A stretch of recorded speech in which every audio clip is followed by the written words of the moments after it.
आपको बता दें कि बजट बेहद महत्वपूर्ण होता है और हर साल केंद्रीय वित्त मंत्री द्वारा संसद में बजट पेश किया जाता है, जिस पर पूरे देश भर की निगाहें टिकी होती हैं। और आखिर ये जानना बेहद जरूरी है यहाँ पर कि आखिर बजट होता क्या है और कैसे तैयार किया जाता है, संसद में बजट पारित किस तरह से किया जाता है।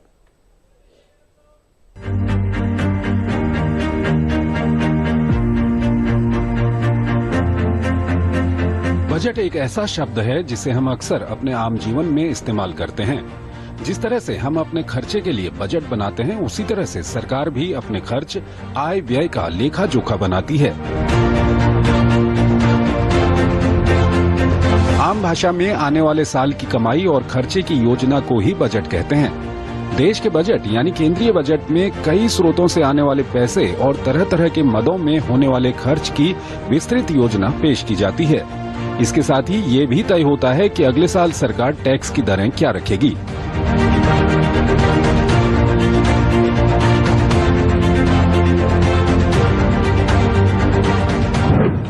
बजट एक सरकारी डॉक्यूमेंट होता है जिसमें सरकार की कमाई और खर्च का ब्यौरा होता है।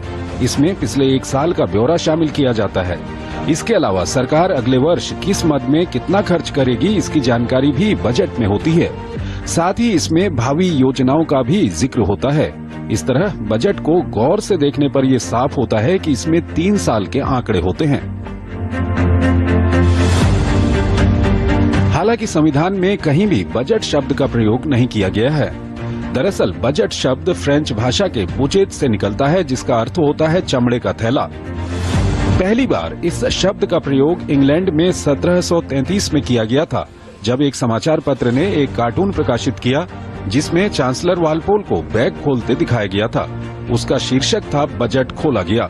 तब से ये शब्द अंग्रेजी में चल गया और वहीं से इसे हिंदी में अपनाया गया। बोलचाल की भाषा में जिसे हम आम बजट या केंद्रीय बजट कहते हैं, उसे संविधान के अनुच्छेद 112 में एनुअल फाइनेंशियल स्टेटमेंट यानी वार्षिक वित्तीय विवरण कहा गया है। अनुच्छेद 112 में कहा गया है कि राष्ट्रपति प्रत्येक वित्तीय वर्ष के संबंध में संसद के दोनों सदनों के समक्ष भारत सरकार की उस वर्ष के लिए प्राक्कलित प्राप्तियों और व्यय का विवरण रखवाएंगे, जिसे इस भाग में वार्षिक वित्तीय विवरण कहा गया है।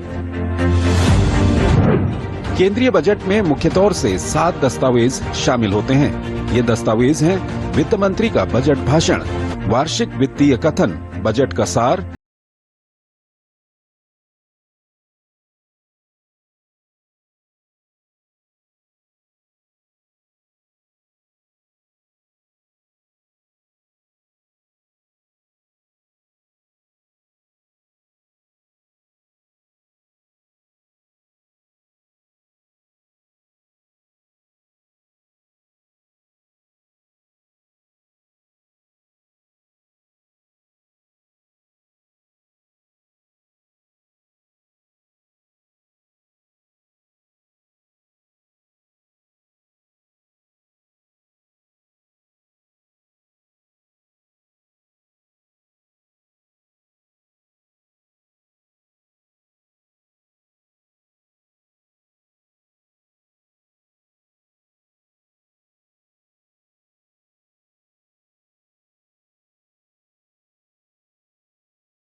की रिपोर्ट जमा करने के बाद अलग अलग मंत्रालयों की अनुदान मांगों पर लोकसभा में चर्चा और वोटिंग होती है।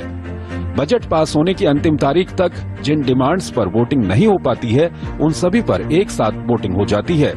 अनुदान मांगों को एप्रोप्रिएशन बिल में समाहित किया जाता है।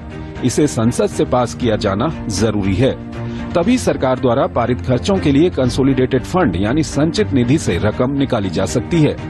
आखिर में फाइनेंस बिल पर वोटिंग होती है। फाइनेंस बिल के पास होने के साथ ही बजटीय प्रक्रिया समाप्त हो जाती है। बजट का मकसद देश की अर्थनीति को एक दिशा देना होता है। आमदनी और खर्च की योजना बनाकर आर्थिक हालात को नियंत्रण में रखने की कोशिश की जाती है। बजट का मकसद सरकारी खर्चों पर नियंत्रण करने के साथ ही विकास कार्यों को गति देना होता है।